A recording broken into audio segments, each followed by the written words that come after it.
Are you in the market for a graphics card? Are you unsure of which one you want? If you hang on just a minute, I'll give you a fantastic recommendation. The GPU I'm recommending is not brand new. No, it's not the 4090 Ti, which is literally melting people's computers. No, it's not even the 4080, which is just built on a lesser chipset than the 4090 itself. And no, I'm not going to be asking you to wait for the 7900 XTX or the XT, which come out in a few days. Although I do have to admit, we're pretty excited about those, and I'll actually probably be getting one myself soon. The card I'm recommending was actually released in 2020, but at the time, crypto miners were sucking up all the cards, and so it was really hard to get, and you had to pay way over MSRP. So you ready?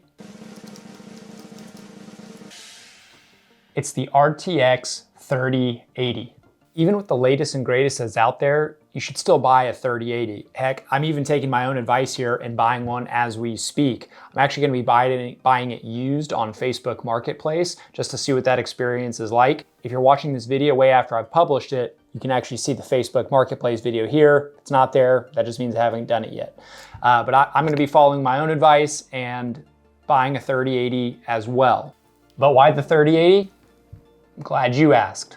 For starters, it's based on the GA102 Ampere chip. So this is the same chipset that its older brother, the 3090, was built on. And that MSRP'd for almost $1,500. So generally speaking, anytime that you can get a chip that's on the same silicon as its better version, that's always a good buy. But if you actually compare that to NVIDIA's latest release with the 4080, the 4080 is not on the same chipset as the 4090, and so justifying the purchase price of a 4080 knowing that it's not even on that same level is a little bit harder to do. So obviously, price is a super important consideration in all of this. In fact, Newegg now has a Paladin 3080 for $729 on their website. That is only a little bit more than the $699 MSRP when the 3080 was actually released. To be honest though, I've never actually heard of that brand, so I'm not gonna recommend it here, but it is good to see the prices falling in general. As I mentioned earlier, I'm gonna be buying a 3080 myself, doing a video on it from buying a used or a pre-owned GPU on Facebook Marketplace. I'll be paying somewhere between $500 and $600. The 3080 is about 80% of the performance of its big brother, the 3090, which is more than can be said for the 4080 and the 4090. The 4080 really only gets you about 65 to 70% of the performance of its older brother, the 4090. The 7900 XTX is set to come out in 6 days, and admittedly, we're pretty excited about it.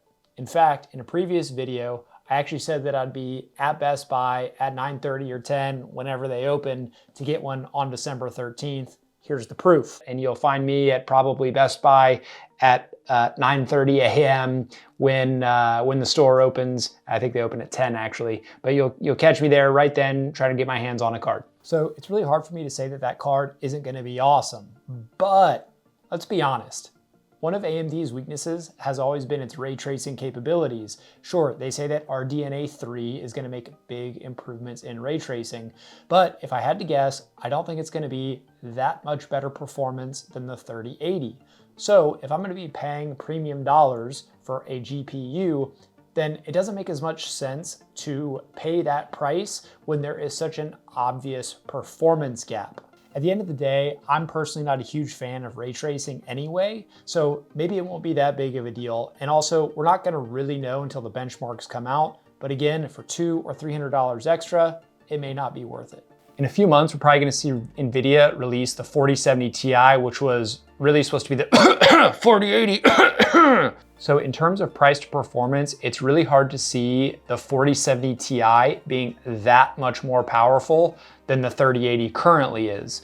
With how much price congestion they have around those price points, odds are it's gonna be probably pretty close. Even if it is a little bit better, it still may not justify the additional increase in price, especially what I'm gonna be paying for mine. So I suppose that if in a few months the prices of 3080s really drop, then maybe this will be a bad purchase, but I don't see that actually happening.